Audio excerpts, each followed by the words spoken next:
우리가 하루하루 살아가는 우리의 인생 여정에는 여러 가지 모습들이 있는 겁니다.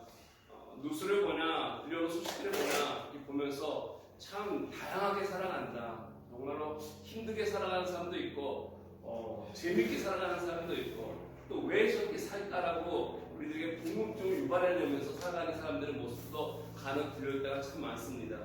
그래서 참 여러 가지 모양으로 다양학생 모양으로 인생들을 살아가는데 그 살아가는 삶 속에서 그들의 삶이 평탄할 때도 있고요. 즐겁고 기쁜 시간도 있지만은 모든 인생이 다 그렇지는 않은 것 같습니다. 때로는 어렵고 힘들고 아프고 정말로 죽을 만큼 괴로운 그런 시간들도 때때로는 지나가는 것이 우리들의 인생이 아닌가 생각합니다. 그래서 어떤 때는 혈기가 왕성한 청년처럼 모든 것을 막 이룰 정도로 힘이 있는 그런 시기가 있는가 하면은 노년이 되어서 또는 이렇게 중년이 거치면서 힘들어서 힘이 빠져서 그냥 지그시만 바라보는 그러한 인생 가운데 있는 그러한 시기도 있지 않을까 생각됩니다. 이렇게 인생 살면서 중간중간에 우리들의 모습 보면은 변하는 시기가 아마 여러분들도 경험하셨을 것입니다.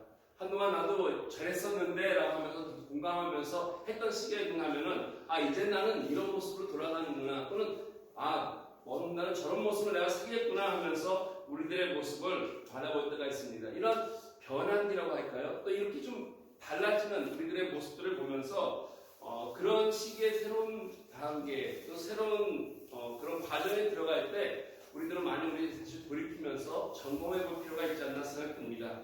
왜냐하면 살던 모습에서 새로운 과정을 들어갈 때 새로운 것을 마주하기 때문에 알게 모르게 이런 것을 위기라고도 부를 수 있습니다. 왜냐하면 어려움이 닥칠 수도 있고요. 모르는 것을 가기 때문에 새로운 것을 경험하기 때문에 우리들에게 이런 것을 통해서 어려움을 줄 수도 있지만 또 이것이 즐거움을 줄 수도 있는 여러 가지 요소들이 있기 때문에 그렇습니다.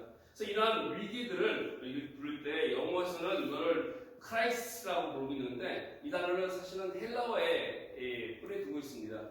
헬라어의 원어에 보면 크리시스라고 하는 단어인데 스페인어도 마찬가지예요. 헬라어나 영어나 스페인어 같은 근원이 나왔기 때문에 똑같은 말을 쓰고 있는데 그 산에 보면은 화산산에 보면은 이 분할구가 있지 않습니까? 이 분할구를 크라테라고 부르는데 이것이 바로 크리시스라는 거죠. 이 화산이 폭발하면서 분서 나오면서 이것이 어느 쪽으로 튈지 모르기 때문에 왼쪽으로 갈지 오른쪽으로 갈지 이리저리 갈지 모르기 때문에 그 분수령을 크라시스라고 부른다는 거죠. 이것이 바로 위기라고 하는 말이라고 합니다. 즉 어디로 갈지 모르는 그 포인트를 바로 크라이시스라고 부른다는 거죠. 그래서 이러한 새로운 시기라는 뭔가 시작되는 그러한 분기점은 우리에게 좋을 수도 있고요, 나쁠 수도 있습니다. 이것 자체가 좋고 나쁘다 이 따지도 않고요, 선이냐 악이냐 할 수도 없다는 것이죠. 그러나 이것을 잘 활용하고 우리가 이것을 이거를 잘 우리가 핸들링하면은 이것이 나에게 좋은 축복이 될 수도 있고요, 그렇지 못하면 나에게 어려움을 갖다 주는 재앙이 될 수도 있다는 것입니다. 특별히 우리가 살아가는 삶 가운데 우리 가끔가다 우리 기독교인들은 광야라고 하는 이런 이야기를 할 때가 있습니다. 어느 순간입니까? 좀 막막하고 척척하고 척박하고 좀 어려운 시기를 광야라고 합니다. 근데 이런 광야와 같은 어려운 과정 속에 들어가는 이런 그 시간들을 우리 보낼 때 이때 우리가 잘 지나간다면은 하나님께서 약속하신 좋은 축복의 땅까지 잘 인도함을 받아서 그 약속에 들어갈 수 있는 것이고요. 이 광야를 잘 하지 못하면 그 가운데서 잘 걸어가지 못하면 헤매다가 결국 그거는 어려움을 겪고 멸망하게 되고 축복과는 거리가 먼 어려움의 인생을 살아가게 되는 것입니다. 미국에 여러 주가 있는데 50주가 있는데 특히 남부를 여러분 보시면 남부에 보면은 옛날에는 목화를 많이 재배하지 않았습니까? 그래서 흑인 노예들을 많이 데려다가 목화 재배를 많이 했습니다. 그 남부에 알리바마라고 하는 주가 있습니다. 알리바마라고 하는 주인데 그 주 가운데 엔터프라이즈라고 하는 조그만 도시가 하나 있습니다. 조그만 도시인데 한 2만 2천 명 정도 되는 중소도시인데 그 도시에 가면은 이 메인스트리트 가다 보면은 그 가운데 분수가 하나 있고요. 뭐가 있냐면은 이러한 동상이 하나 세워져 있습니다. 여기 보면 볼 위볼이라고 하는 이런 동상이 하나 세워져 있는데 이 볼이 풍뎅이처럼 생긴 이 벌이 있습니다. 이 풍뎅인데 이게 이름이 바로 볼 위볼 찾아보니까 목화 바구미라고 합니다. 목화 바구미. 좀 생소한 이름이죠. 근데 이렇게 세워진 동상이 하나 있는데 이 세워진 유래가 이렇습니다. 어떻게 되냐면은 목화재별이 유명한 곳인데 어느 순간에 1895년도에 이 벌레가 와서 뒤굽기 시작한 것입니다. 그래서 이 목화를 다 점령해가지고 완전히 목화 수확이 그의 절반 이하로 떨어졌습니다. 그랬더니 이 사람들의 많은 수확물들이 적어지게 되고 어려움이 되고 또 여기다가 전염병까지 나오게 되면서 정말로 그 지역에 큰 위기가 찾아온 것이죠. 여러 가지 어려움이 찾아왔습니다. 그래서 이 목화와 주인들이 대립이 함께 모여서 기도하면서 야, 우리가 이렇게 앉아있으면 우리 다 죽는다. 무언가 새로운 대책이 있지 않으면 여기서 벗어날 수 없을 것이다 하면서 우리가 믿는 가운데 믿음으로 뭔가 새로운 것을 해나가자 하면서 이 벌레 먹은 모든 목화를 다 뽑아버리고 나서 그 자리에다가 새로 심은 것이 땅콩입니다. 땅콩을 심어서 그 절망의 땅에서 믿음을 가지고 심은 땅콩이 20년이 지난 후에 어떻게 됐냐면 바로 그것이 바로 땅콩의 수도라고 불렸던 이러한 것으로 변화를 바꿨다는 것이죠. 땅콩 재배가 넘쳐나게 되면서 더 많은 이런 수익을 올리게 되었습니다. 옛날보다, 목화보다. 그래서 그들이 1919년 12월 11일 날 그것을 기념하기 위해서 이 동상을 세우고 그 동상 밑에다가 뭐를 했냐면은 이런 글을 적어놨습니다. 목화 바구미의 심심한 감사를 표하는 바이다. 그날의 시련이 없었더라면 오늘의 풍요도 없었을 것이다. 목화 바구미들이여 그들이 준 고난에 감사를 표한다라고 하는 글귀가 적혀있는 그런 동상이 있습니다. 혹시 여러분들 글 지나가다 보면은 가서 기념사진 찍으세요. 많이들 가신다고 합니다. 해마다 땅콩 축제가 아주 열리는 아주 유명한 곳입니다. 어려운 위기를 믿음 가운데 이들이 기도하면서 새롭게 시작했습니다. 이것이 그들에게 재앙이었고 이들에게 멸망이라고 생각했지만 죽음이라고 생각했지만 새로운 축복이 열릴 수 있는 또 좋은 결과를 가져올 수 있는 것이 있는데 이와 같이 마찬가지로 우리들의 인생 가운데 여러 가지 어려움도 있죠. 경제적인 위기도 있을 것이고요. 질병이 올 수도 있을 것이고요.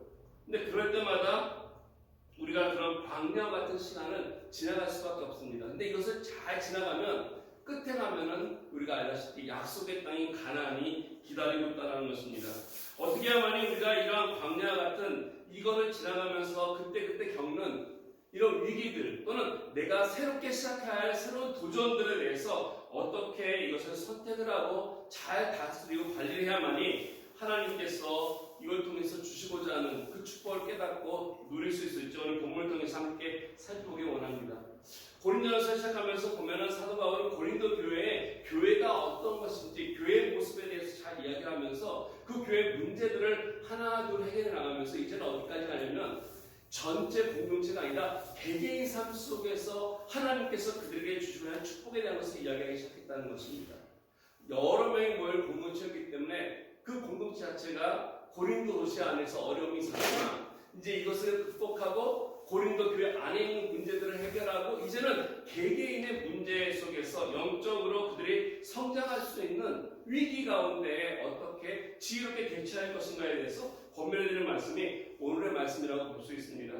그래서 고린도 교회가 세워진 것을 보면은 우리가 잘 아는 대로 굉장히 음란했던 도시고요, 방탕했던 도시지 않았습니까? 우상숭배가 많았던 도시였기 때문에 세상적인 것이 많이 교회에 들어왔었습니다.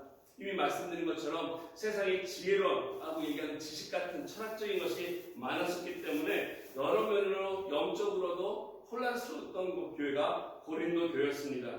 이들에게 오늘 사도 바울은 어떻게 이러한 어려운 과정으로서 교회가 성장해 나가면서 지나가야 할 때 잘 지나갈 수 있을까를 이스라엘 백성들의 이야기로서 그들에게 권면해 주고 싶다는 것입니다.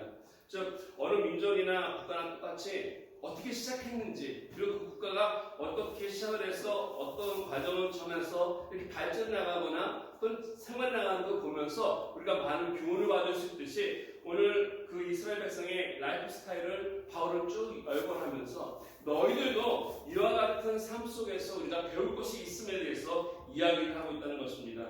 그래서 오늘 1절과 2절 말씀을 보면은 이스라엘 민족이 어떻게 시작됐는지를 이야기합니다. 형제들아 난 너희가 알지 못하기를 원치 아니하노라. 이 사람들이 이방 사람이었기 때문에 이스라엘에 대해서 좀 알아야 된다는 거죠.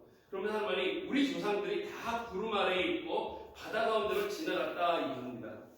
구름 가운데 구름 아래에 있다라고 하는 것은 하나님의 임재 아래 있었다는 거죠. 하나님의 주권 아래 하나님의 인도하심 속에 있었다는 것을 이야기하고 있습니다. 다른 말로 하면 하나님의 은혜 가운데 이들은 시작했다라는 특별한 민족이었다는 것이죠. 하나님께서 그들을 불러주셨고요. 하나님께서 그들을 세우셨고 택했다는 것입니다. 오늘 말씀 보니까 또 바다 가운데 지났다라고 하는 것은 분명히 그 유명한 홍해 사건을 언급하는 것일 것입니다. 영적으로 설명한다면 이건 구원을 받은 사건을 이야기한다고 말씀드릴 수 있습니다.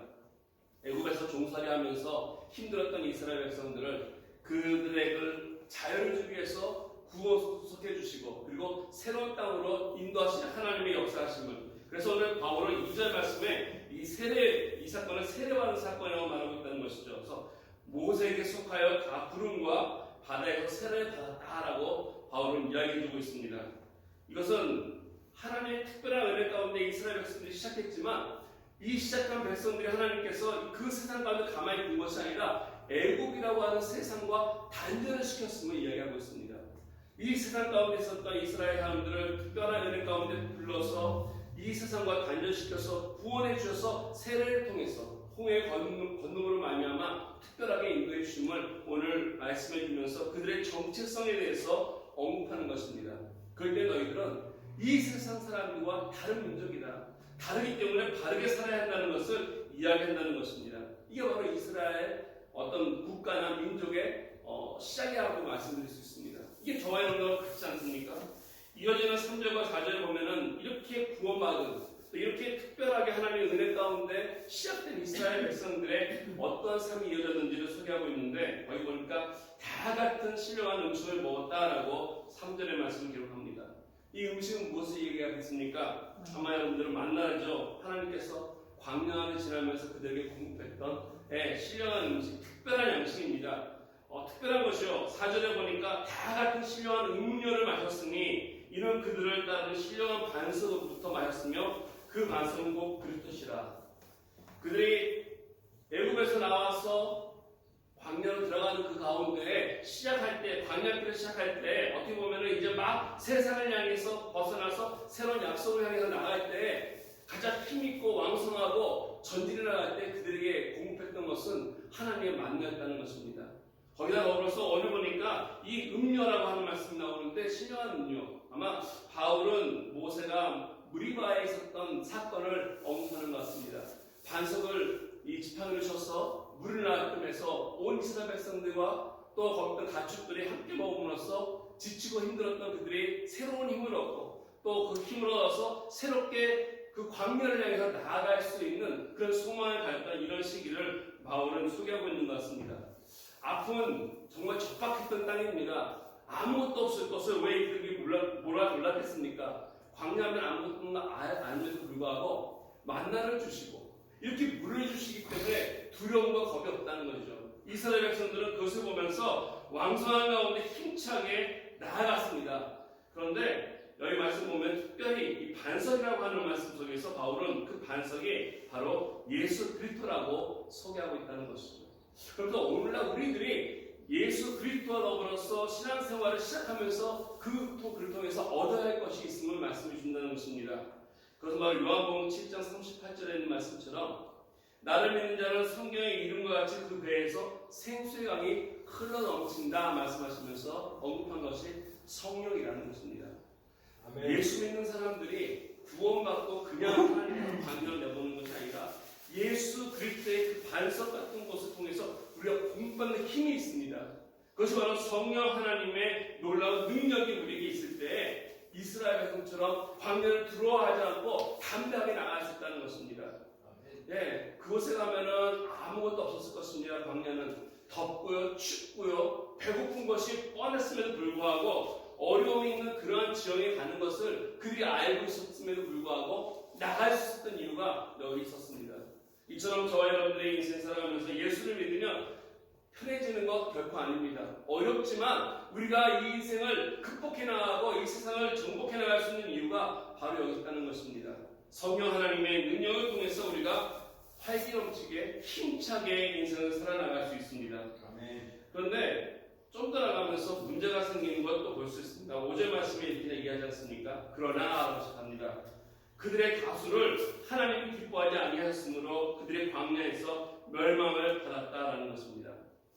광야를 향해서 그들이 뛰쳐나갔습니다. 만나를 먹고 생수를 마시고 힘있게 나갔는데 광야에 들어갔더니 문제가 생겼는데 이 광야에서라고 하는 말씀이 있습니다. 광야에서 원문을 보면요, 이것이 어디를 얘기하냐면 광야의 처음 부분이 아니라 한 복판에 얘기합니다. 광야의 한 가운데서, 즉 어디냐면은 이 광야까지 왔는데 너무 힘든 거예요. 뒤를 돌아보니까 이제 돌아가기가 너무 많이 와버렸어요. 근데 앞을 보니까 깜깜해요. 갈 길도 멀어요. 그래서 뒤로 가지도 못하고 앞으로 가지도 못하는 그러한 장소에서, 그러한 순간에, 그러한 곳에서 이들에게 어려움이 닥쳤다는 것입니다. 우리가 뭔가 시작할 때 기쁜 마음을 가지고 시작할 때가 있습니다. 열심히 하다 보면 되는 것 같은데 잘 안 될 때 우리 마음이 그렇지 않습니까? 이만큼 했는데 안 돼. 포기할 때도 있고요. 좀 더 해보자 하는 사람도 있고 여러 가지 다양한 사람들이 있을 때가 있죠. 이런 것이 바로 우리 삶 속에 다가오는 위기인데, 오늘 이 광야 한 복판에 왔을 때 이스라엘 백성들에게 위기가 닥쳤다는 것입니다. 이것을 인생을 비유하면 중년의 위기다라고 어떤 분은 이야기합니다. 그래서 중년하면 40대, 50대, 우리 장로님이랑 권사님이 중년을 다 지나가시고 지금 아니에요? 중년이신가요? 네, 사실 2019년도 통계를 이렇게 보니까 이런 게 한국에 보니까 남자들의 기대 수명이 80이래요. 네, 한국은 기대 수명이 80, 여자는 85세. 그러니까 아직도 없어. 60대도 젊다고 얘기하긴 합니다. 그래서 어느 교회 권사에는 60대를 새댁이라고 부른대요. 그러니까 권사에 가시면 젊은 새댁 한대요. 워낙 연세 많으신 분이 많다 보니까 60세는 새댁이라고 하는데, 사실 이러한 시기, 인생의 중년이라고 하는 이런 시기가 됐을 때 우리 인생 가운데 뭔가 새로운 것들을 접하는 그런 경험들을 하게 된다는 것입니다. 중년에 되면 세 가지 변화가 주로 일어난다고 합니다. 첫째는 신체적인 변화가 일어나서 몸이 사실 예전과 같지 않다는 것이죠. 그래서 예전에는 뭔가 좀 이렇게 할 수 있었는데, 힘을 썼는데 하지 못하는 것, 이런 것들이 우리들의 변화가 있고요. 두 번째는 정신적인 변화 또한 일어난다는 것이죠. 우리들의 심적인 변화가 일어납니다. 특히 남자분들은 이제 은퇴하고 나서기 때문에 상실감이 많답니다. 자존감에 대한 상실감이 많고, 또 집에 들어오면 알게 모르게 아내들 눈치를 이렇게 본다고 그럽니다. 그래서 근데 모르겠어요. 저는 아직 안 그러니까. 우리 거의 장로님들 전혀 그러신 거 같지 않아요. 아주 그냥 행복해지시는 것 같아요. 근데 여자들은 이 중년이 되면은 어떤 문제가 생기냐면은 정체성에 대한 문제가 생긴대요. 그동안에는 누구누구의 아내 또는 누구누구의 엄마라고 불렸기 때문에 난 누군가라고 하는, 나를 찾고자 하는 제2의 사춘기가 이때 생긴다고 합니다. 뿐만 아니라 여성성한 여자들이 일어나고 남성화되는 모습들이 점점 일어나면서 본인들도 당황스러워하는 것들을 경험한다고 합니다. 일본 작가 가운데 사카이 주모쿠라고 하는 분이 쓴 책이 하나 있는데, 저도 중년은 처음입니다라고 하는 그 책에 그녀는 이렇게 얘기하고 있습니다. 중년 여인들이 이렇게 한 사람 한 사람 다닐 때는 무해하다고 합니다. 별로 큰 위협이 안 되는데, 이 중년 사람들이 무리를 지어다니는 순간서부터는 거칠어진다는 겁니다. 즉 아줌마들이 된다는 거죠. 아줌마 한 분은 괜찮은데 아줌마들이 되면은 민폐를 끼치고 얼굴이 두터워지고 하는 것이 이 중년 여성들의 특징이라고 언급합니다. 그러면서 그 작가는 이 중년에 되는 여자들이 꽃을 더 좋아한대요. 그래서 요즘에 꽃 얘기 참 많이 하는데 꽃을 좋아한대요. 왜냐면 자기 마음속에서 꽃이 사라지기 때문에 그런지 꽃을 좋아한다고 이렇게 얘기합니다. 얘는 제 얘기 아니에요. 일본 작가 이야기입니다. 아무튼 중년이 되면은 마음의 변화도 오고요, 육체적인 변화도 오고요. 또 한 가지는 관계성의 변화도 일어난다고 합니다. 그래서 여러 가지 살아오면서 맺었던 인간 관계들이 좀 달라지고 하는 이런 부분들이 바로 중년의 위기인데, 이런 때에 우리들의 인생을 잘 핸들링하지 않으면 더 많은 어려움들을 경험할 수 있다는 것이죠. 바로 이스라엘 백성들이 신나게 힘차게 홍해를 건너고 광야에 들어와서 열심히 와봤는데 와 보다 보니까 쉽지 않고 만만치 않은 것이에요. 광야 한가운데 섰어요. 너무 힘들었어요. 근데 돌아가기는 너무 멀리 왔어요. 근데 앞으로 가니까 너무 깜깜한 것입니다. 그랬더니 그들이 한 것이 있는데 오늘 본문에 보니까 바울은 그들이 잘못 선택했던 것들을 오늘 언급해주고 있습니다. 6절에서 10절 말씀에 보면은 그들이 광야에 쳤을 때 4가지 잘못된 선택이 있는데 이거를 거울 삼아서 너희들은 이렇게 하지 말라라고 권면해주는 말씀이 그들뿐만 아니라 오늘 저희들에게도 똑같다는 것입니다. 7절 말씀에 보시면 이스라엘 민족들은 먼저 우상 숭배를 택했음을 볼 수 있습니다. 하나님을 버리고 그들은 그 자리에 우상을 세우는 악을 행하였고요. 8절을 보면은 음행을 택했다라고 기록되고 있습니다. 이방 여인들을 취해서 혼합하면서 음행의 죄를 지었습니다. 9절 말씀에 보면은 주님을 시험했다라고 기록하고 있다는 것입니다. 불신을 야기했다는 것이죠. 하나님에 대해서 원망하고 불신했다는 것을 이야기하고 있습니다. 그래서 10절 말씀까지 이어지면 그 불신이 원망에 대해서 하나님 향해서 불평하면서 나갔다는 것을 볼 수 있습니다. 이처럼 광야의 어려운 데에 딱 떨어지니까 그들이 선택해야 할 그 기로에서 바른 것을 선택지 못하고 그들이 취했던 것은 우상을 취하고 음행을 택하고 불신을 택하고 원망을 하면서 하나님 앞에 그들이 어떤 모습으로 나갔냐면 오늘 5절 말씀 마지막에 보니까 광야에서 결국 멸망을 받았다라고 기록을 해주고 있습니다. 멸망받았다는 것은 그들이 그곳에서 결국 흩어졌다는 것입니다. 다 없어졌다는 것을 이야기해주고 있습니다.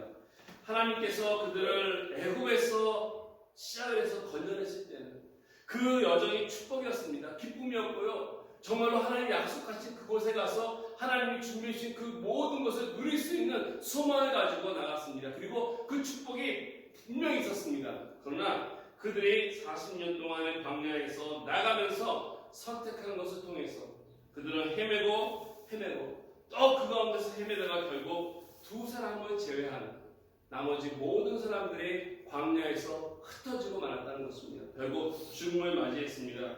우리가 아는 대로 여호수아와 갈렙만을 빼놓고는 모든 사람들이 다 그 땅에서 죽었다는 것을 성경은 기록하고 있습니다.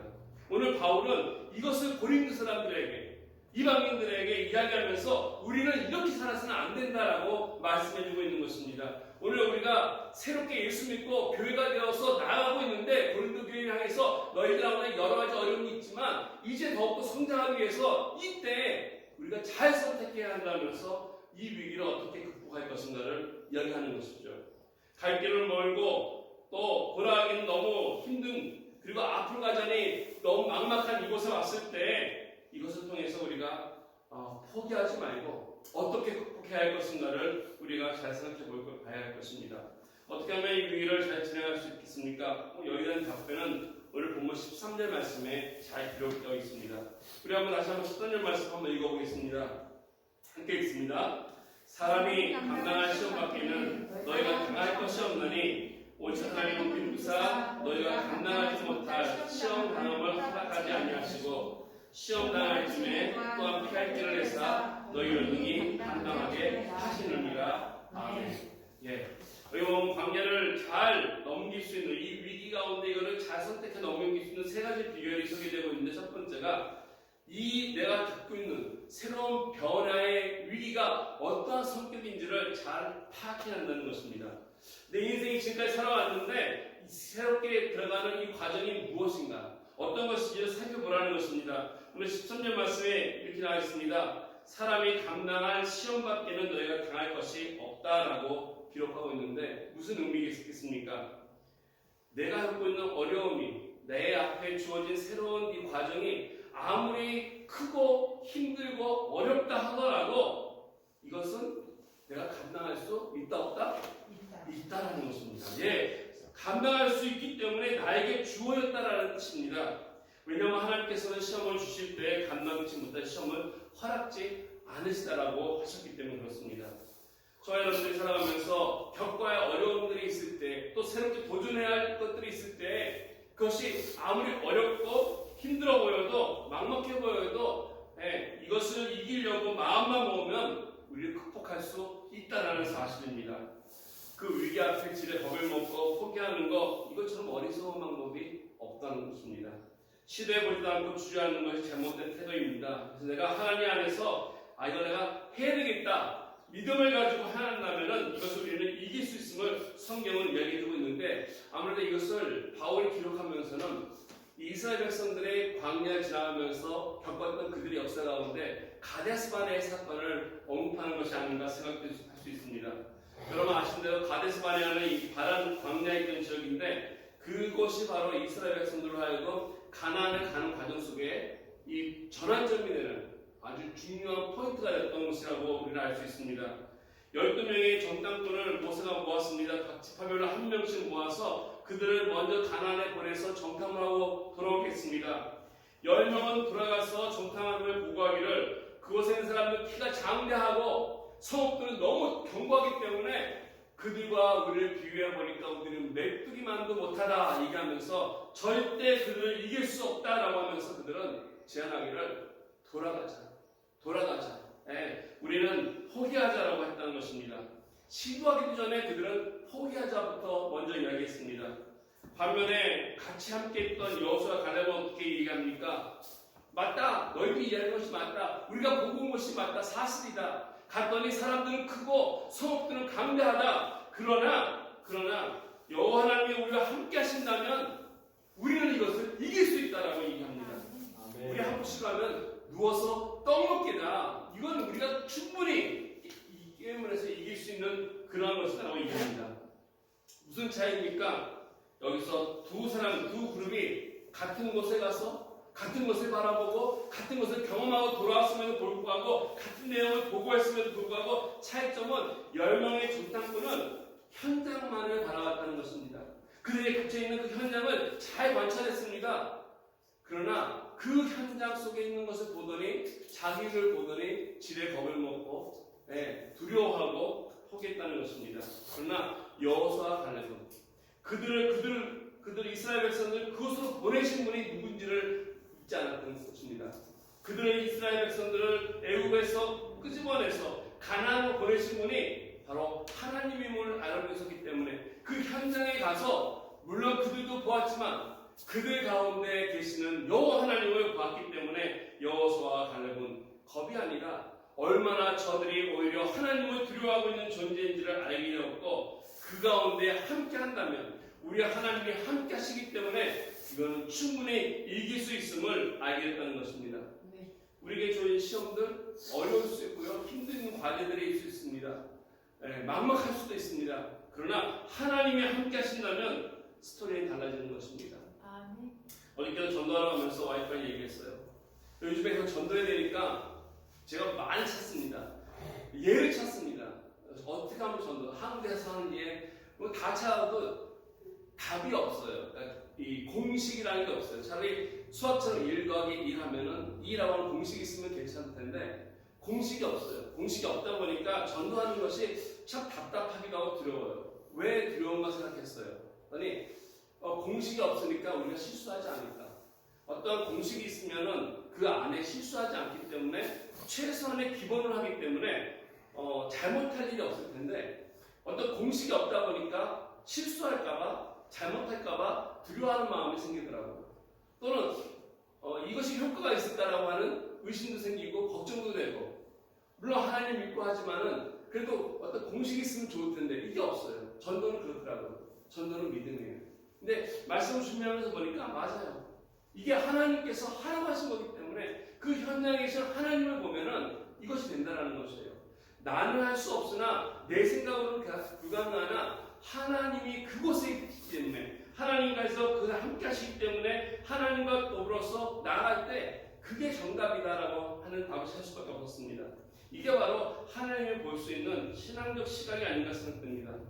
우리의 힘으로 도저히 할 수 없으나 하나님이 함께 하시면 반드시 이것을 이기고 승리할 수 있다고 하는 비결. 사도 바울은 이걸 너무 잘 알기 때문에 빌립보 4장 13절에 유명한 고백이 있지 않습니까? 내게 능력 주시는 자 모든 것을 할 수 있다. 모든 것을. 나는 아무것도 아니지만 나는 할 수 없는 존재이지만 나는 부족하지만 나에게 능력 주시는 그 예수 또와 함께 한다면 그분이 그곳에 계시기 때문에 분명히 우리는 이것을 할 수 있다는 것입니다. 폴 마이라고 하는 심리학 교수가 기독교에서 이런 얘기를 합니다. 많은 사람들이 실패하는 사람들을 가만히 보니까 90%는 사실 그들이 실패를 한 것이 아니라 하는 과정 속에서 하던 것을 단념했기 때문이다라고 합니다. 하는 것을 단념했기 때문에 실패하고 포기한 것이죠. 포기했기 때문에 실패한 것인데 내가 이기려고 하고 승리하려고 한다면은 내가 발을 디디면 하나님께서 그 믿음 가운데 인도해 주시고 길을 열어주시고 해답을 주신다는 사실입니다. 그래서 우리가 하나님 앞에 이런 어려움 속에서 분명히 하나님께서 주시는 이 시간을 바라고 나간다면 우리는 답을 찾을 수 있고요. 위기를 극복해 줄 수 있을 것입니다. 아멘. 이처럼 우리들의 그 위기가 어떤 것인지 새롭게 직면하는 도전이 무엇인지를 살펴보시고 그 다음에 우리가 해야 할 것은 바로 하나님의 신실하심을 믿어야 한다는 것입니다. 하나님의 신뢰하심, 하나님께서 어떤 분이신가를 우리가 믿고 나갈 때 정확하게 할 때 우리는 이길 수 있습니다. 13절 말씀 다시 한번 보시기 바랍니다. 거기 보면은 이 모든 상황 속에서 일하시는 하나님을 바울은 뭐라고 부르냐면은 우리 하나님은 미쁘시다라고 성경은 이야기하고 있습니다. 영어 성경이나 스페인 성경에 똑같은 말인데 신실하다라고 번역을 하고 있습니다. 즉 변함없이다는 것이죠. 애굽에서 너희들에게 약속하신 그 하나님이 광야에서 인도하신 그 하나님이 신실하시고 똑같은 분이기 때문에 그의 약속은 변치 않고 계속 이어질 것이라고 하는 것입니다. 항상 그곳에 계시다라고 하는 것이죠. 보편적으로 어려움을 닥치거나 새로운 것을 하게 되면 우리 사람들은 이 상황 속에 적응하기 위해서 달라질 때가 있습니다. 변합니다. 평소 나에게 잘했던 사람들이요 좀 어려움이 겪고 힘들게 되면 변하는 모습들을 봅니다. 위기에 처하게 되면 이익에 따라서 세상 사람들은 우리를 대하는 관계가 달라집니다. 손해 보지 않으려고 입장들을 여러 가지로 계산하기도 하고요. 그들의 자세가 달라지는 것. 세상은 그렇습니다. 세상 사람들은 원래 그렇습니다. 여기 우리가 상처받는데요. 그래서 어떻게 너를 그럴 수 있어? 네, 근데 세상 사람들, 저도 그렇고 모든 사람들이 그렇습니다. 우리가 그런 존재이기 때문에 그렇습니다. 그러나 우리 하나님은 그렇지 않다는 것입니다. 한 번 하신 약속을 끝까지 지키시는 분이 바로 우리 하나님이시고요. 한 번 붙으신 그 손을 놓지 않으시고 끝까지 가시는 분이 우리 하나님이시고요. 한 번 사랑하셨으면 끝까지 사랑하시기 때문에 그 열매를 맺고 마시는 분이 우리 하나님이시라고 오늘 성경은 이 하나님을 미쁘신 하나님이라고 말씀해 주고 있습니다. 아멘. 사실 이스라엘 백성들이 몇 차례 불순종하지 않았습니까? 하나님을 배신하기도 했고요. 등도 걸렸고요. 걸렸음에도 불구하고 그들이 계속해서 갈 수 있었던 이유는 바로 여기 있습니다. 바로 하나님의 신실하심 때문에. 사실 이것 때문에 저와 여러분들이 또 오늘날 여기 있는 것이 아니겠습니까? 우리가 죄임에도 불구하고 우리 하나님께서 우리를 구원해 주신 이유가 바로 한 번 시작하신 하나님의 은혜가 있기에 그 하나님의 사랑하심이 있기 때문에 끝까지 우리가 함께 가는 것이 아니겠습니까? 우리가 금요일에 본 것처럼 그 부른 찬양처럼 내가 매일 십자가 앞에 내가 예수로 가는 것이 아니라 그 십자가가 나를 매일 그 십자가 앞으로 끌어당기는 그 힘 때문에 예수의 그 보혈의 피가 나를 사랑하기 때문에 나를 끌어당기기 때문에 그 은혜 가운데 내가 하나님께 나아가는 것이 아니겠습니까?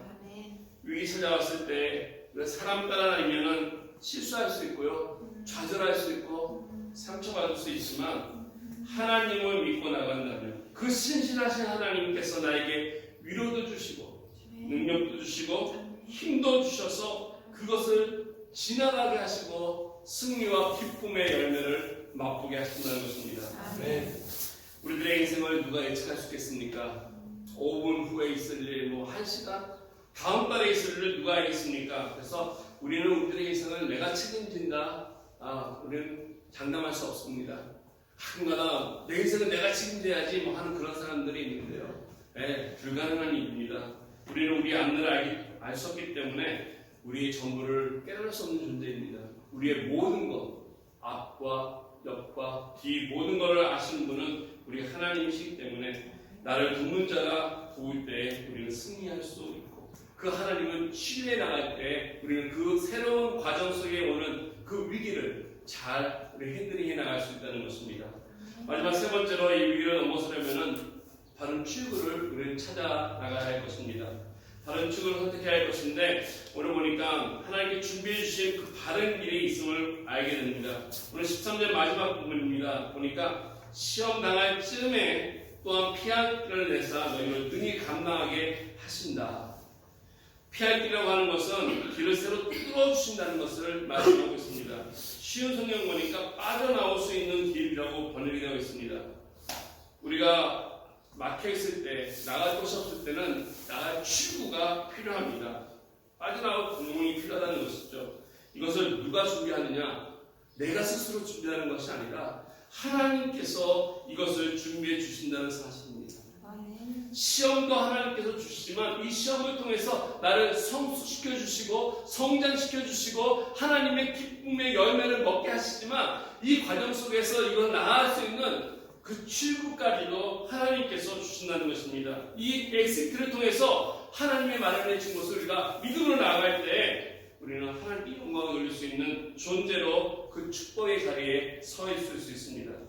아까 말씀드린 것처럼 중년의 위기가 왔을 때 이스라엘 백성들이 선택한 것이 무엇이었습니까? 그들은 어려운 가운데 하나님을 알아보는 것이 아니라 그들이 선택했던 것은 우상을 선택했습니다. 하나님이 그들을 인도하셨지만 나를 인도한 이 광야를 인도한 하나님을 저버리고 우상을 선택했던 문제들, 이것은 바로 하나님 대신한 관계라는 것입니다.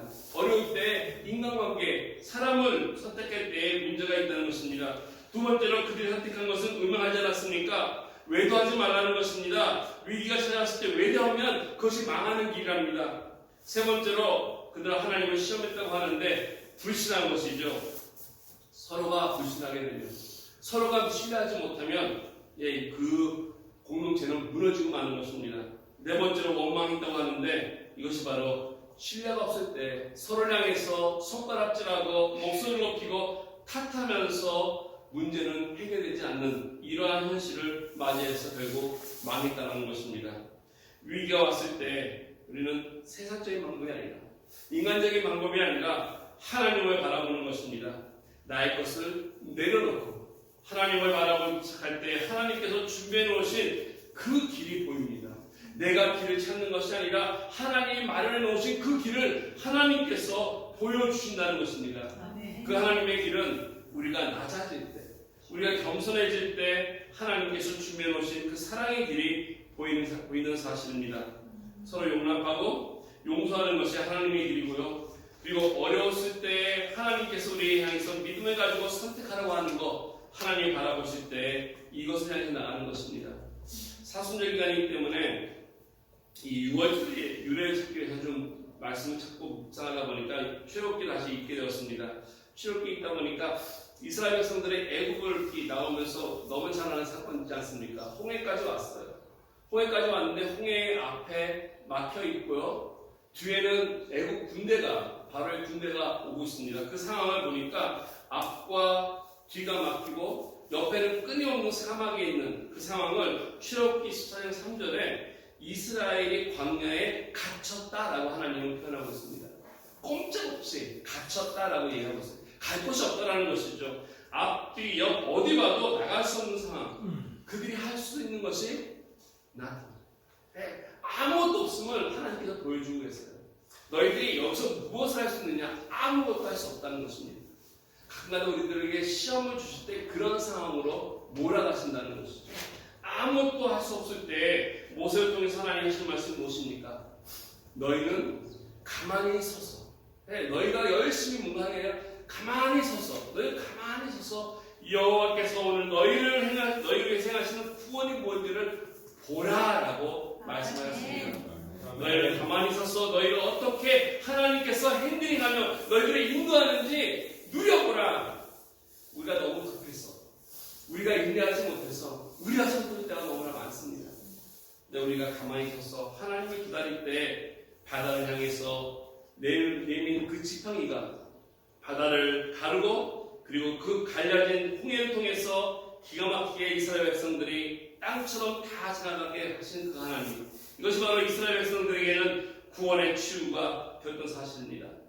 똑같은 길이지만 이스라엘 백성들에게는 구원이 되었지만 그 뒤를 쫓아 들어왔던 애국 군대들은 어떻게 되었습니까? 다 수장되어서 죽게 만든, 이게 하나님의 도우심의 손길입니다. 아멘. 이스라엘 백성들에게 베풀으신 기가 막힌 그 누구도 상상하지 못하는 하나님만이 하실 수 있는 놀라운 일이라는 것입니다.